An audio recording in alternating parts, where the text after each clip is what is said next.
Graça e paz. Vamos orar. Paizinho, muito obrigada, Pai. Estamos aqui diante do Senhor para fazer este trabalho para o Senhor, Pai.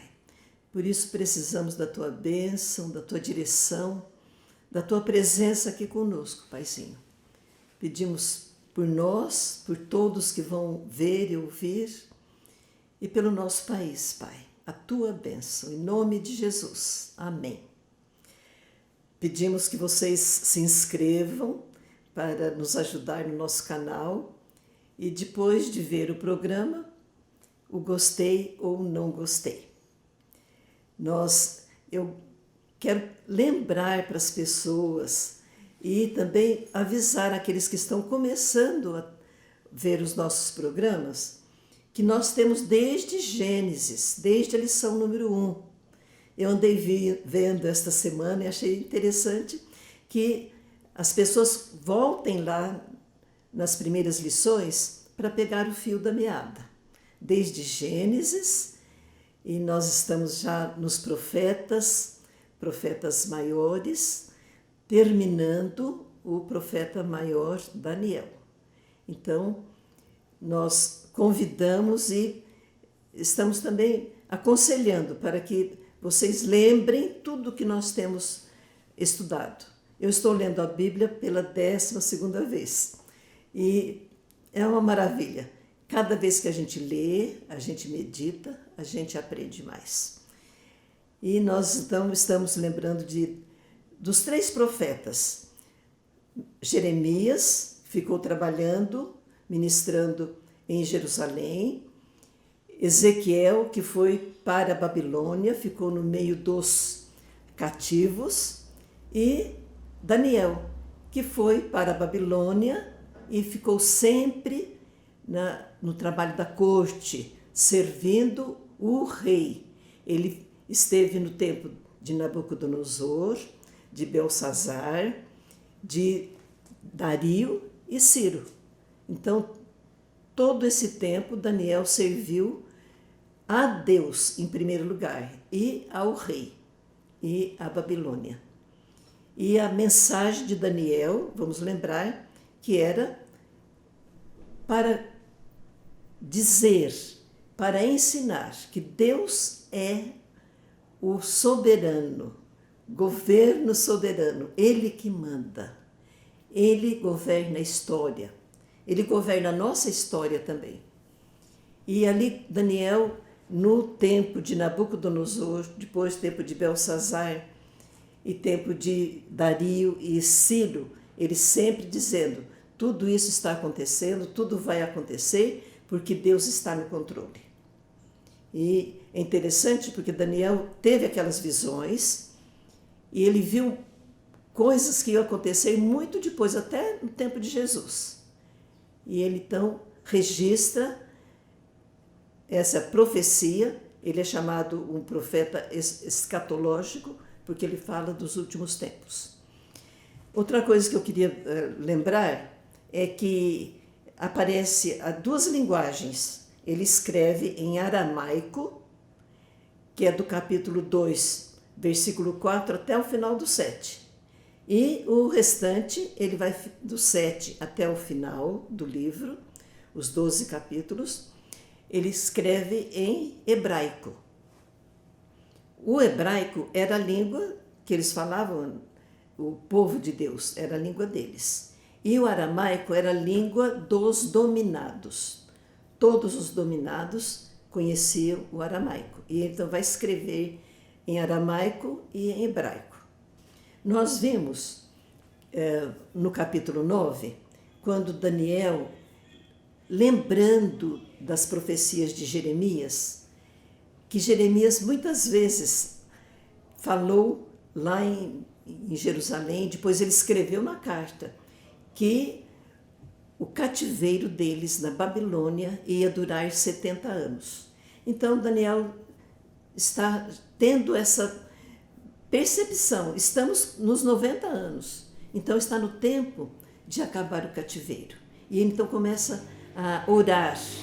O capítulo 9 é a oração de Daniel. Ele confessa o pecado dele, o pecado do povo, o pecado dos seus antepassados, o pecado dos que estão no cativeiro também, e ele pede para Deus por Jerusalém.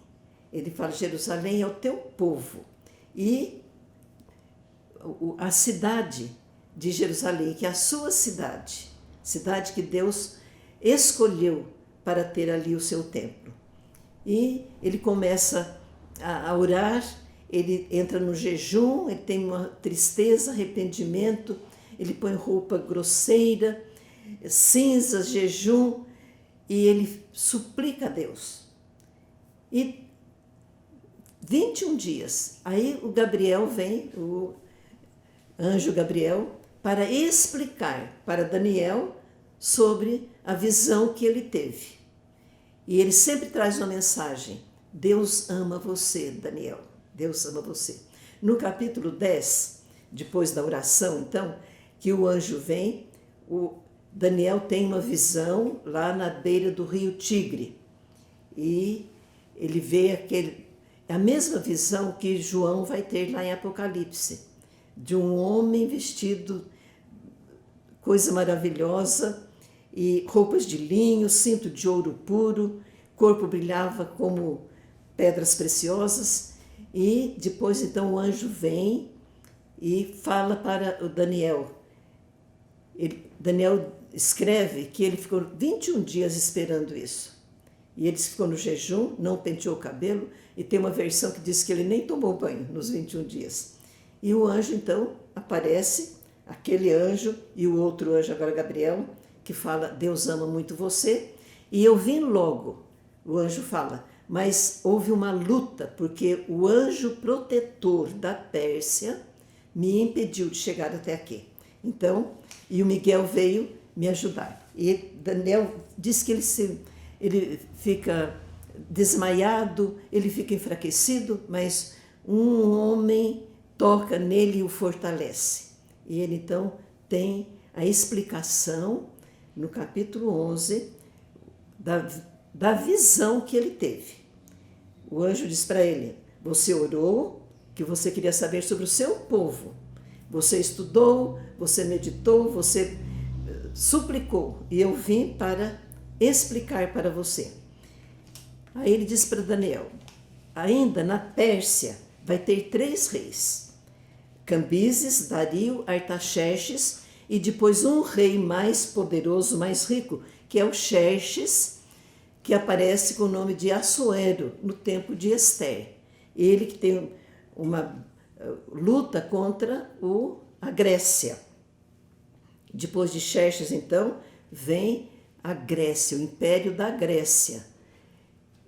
Alexandre, grande guerreiro, mas que morreu com 33 anos, muito novo, mas quando ele morreu, ele deixou um reino muito extenso, muito poderoso, que eram os gregos. E tudo que ele tinha foi repartido em 4 generais. Não eram descendentes de carne dele e eram menos fortes, mas pegaram então do reino da Grécia, que era o 3º reino daquela estátua, e repartido agora em 4 generais. O Daniel, ele queria saber sobre Jerusalém, sobre o povo dele, o povo de Judá. E então o anjo explica para ele: vai ter então essa divisão, 4 generais: Macedônia, Trácia, Síria, Palestina e Egito. Essa parte que vai interessar a Daniel.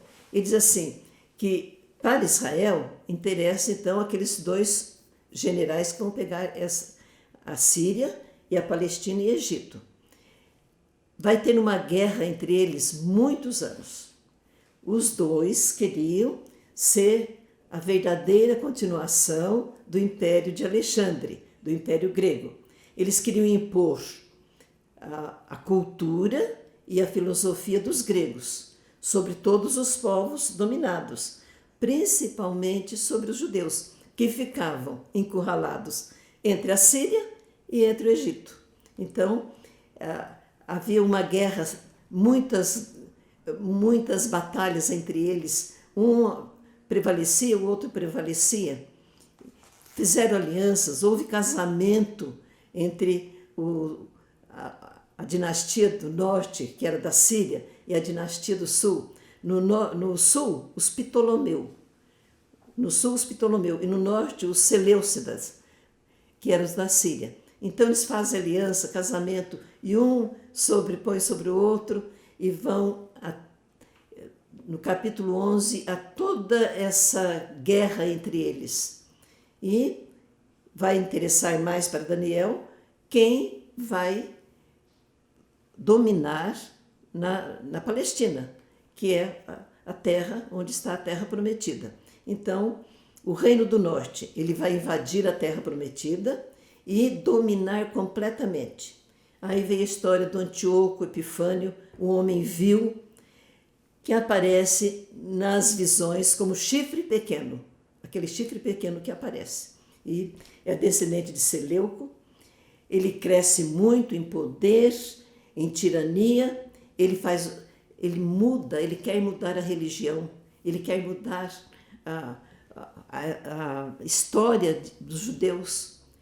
Ele tira o sacrifício diário e chega num tempo que, quando Daniel fala da violação, quando o sacrifício diário, a profanação do templo, diz o Antíoco, ele pôs no lugar do sacrifício, no templo, ele pôs um porco, que aquilo era o maior escândalo, a maior tristeza para os judeus. Então, Daniel vai tendo toda essa visão até chegar o tempo do fim, ele vai registrando tudo isso. Ele fala que esse último que vai dominar na terra, na Palestina, ele vai crescer muito em poder. Ele tira o sacrifício diário, profanou o templo e ele se tornará poderoso demais. Mas Daniel registra assim: o povo que conhece o seu Deus se tornará ativo e forte. Alguns serão provados, purificados, embranquecidos, até chegar o fim. Até chegar o tempo determinado por Deus. É isso que Daniel está falando. Que tudo isso Deus está fazendo acontecer ou deixando acontecer. Mas a mensagem é: aqueles que estão amando a Deus, temendo a Deus, ficarão firmes e combaterão o rei e permanecerão firmes no propósito de Deus que deu para eles a terra prometida. E no capítulo 2 ele fala sobre o tempo do fim. Aparecerá o anjo Miguel e haverá um tempo de muita angústia como nunca houve. Tempo do fim. Muita angústia. Mas ele fala de salvação. Serão salvos aqueles que têm o nome escrito no livro de Deus. É a salvação. Também ele fala de ressurreição. Ele fala que vão ressuscitar. Os mortos vão ressuscitar. Uns para a vida eterna e outros para o castigo eterno. E o anjo fala para ele, a mensagem de Deus: os sábios e os que conduzem muitos à justiça resplandecerão como estrelas. E nessa altura ele diz que tem 2 anjos, um em cada lado do rio, e ele pergunta: quando se cumprirão essas maravilhas? E o anjo então responde: 1 tempo, 2 tempos e metade de 1 tempo, quando terminar a perseguição do povo de Deus. E Daniel registra: eu não entendi. Mas ele fala também que nos últimos tempos, esse livro que vai ser selado, muitos esquadrinharão, muitos vão estudar. E não é fácil. Nós temos muitas pessoas estudando, muitos estudos sobre essas semanas de Daniel e muitas ideias. O certo e o preciso é que a gente esteja sempre dependendo de Deus e sabendo que Ele está no controle de tudo. E quando o anjo fala para ele: agora, Daniel, você sela esse livro aí um selo, porque muitos procurarão esquadrinhar, e o saber se multiplicará. É outra profecia de Daniel, que nós teremos muita ciência no final dos tempos. E ele fala que não entendeu, mas o anjo disse assim, agora você pode ir embora. Eu falei, que ir embora para onde? Né? Eu acho que ela podia morrer. Ele está bem velhinho. Tudo está selado até o fim. Muitos serão purificados, provados, aperfeiçoados. Os maus continuarão na maldade. Não entenderão, mas os sábios entenderão a vontade de Deus.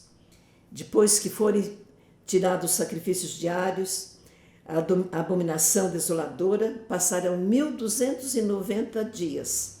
Felizes os que continuarem fiéis a Deus por 1335 dias. Que dias são esses? Que semanas são essas? Mas que Deus é esse? Isso nós sabemos. E confiando em Deus, confiando na palavra de Deus, nós aguardamos os acontecimentos, porque sabemos que Deus protege o seu povo. E o anjo fala para Daniel, e você, Daniel, continue firme até o fim. Você descansará. Tem versão que fala, você morrerá, mas no fim ressuscitará para receber a sua herança, para receber a sua recompensa. Pela fidelidade, ele morreu bem velhinho, e uma coisa que eu descobri agora, que quando ele é jogado na cova dos leões, ele estava bem velhinho já. Mas ele foi fiel, foi útil para o reino até o fim. Por isso que até hoje nós estudamos a vida de Daniel. O versículo que ficou muito certo para nós é esse: o povo que conhece o seu Deus se tornará ativo e forte. Conhecer a Deus, obedecer a Deus. Esse povo é ativo e forte, mesmo que as coisas estejam, como ele fala, muita angústia no fim. Mas o povo de Deus está caminhando para cima, porque Deus é fiel e poderoso. E ele toma conta daqueles que o buscam, aqueles que confiam nele. Eu gostaria de ler a oração de Daniel, lembrando lá no começo, quando ele chegou na Babilônia, quando ele pediu para os amigos orarem para que Deus mostrasse para eles o sonho que o Nabucodonosor teve e a interpretação. As orações da Bíblia são boas para a gente aprender a orar também. Olha a oração que Daniel fez naquele dia, naquele tempo. Que o nome de Deus seja louvado para sempre, pois dele são a sabedoria e o poder. É ele quem faz mudar os tempos e as estações. É ele quem põe os reis no poder e os derruba. É ele quem dá sabedoria aos sábios e inteligência aos inteligentes. Ele explica mistérios e segredos e conhece o que está escondido na escuridão, pois com ele mora a luz. Ó Deus dos meus antepassados, eu te agradeço e te louvo, pois me deste sabedoria e poder. Tu respondeste à nossa oração, nos mostrando o que o rei quer saber. Uma oração específica. Daniel, então, lembramos agora. Vale a pena ler todo o livro de Daniel para ver que maravilha que é aquele que confia em Deus. E até hoje nós estamos estudando sobre a vida dele. É o que nós desejamos também, sermos fiéis, termos fé. Deus já planejou tudo, está tudo na Bíblia. Então, conhecer a Bíblia, ele disse, quem conhece a Deus é ativo e forte. É a nossa parte. Deus já fez toda a parte que ele precisava fazer. Que Deus nos abençoe, que a gente possa crescer na graça e no conhecimento de Jesus.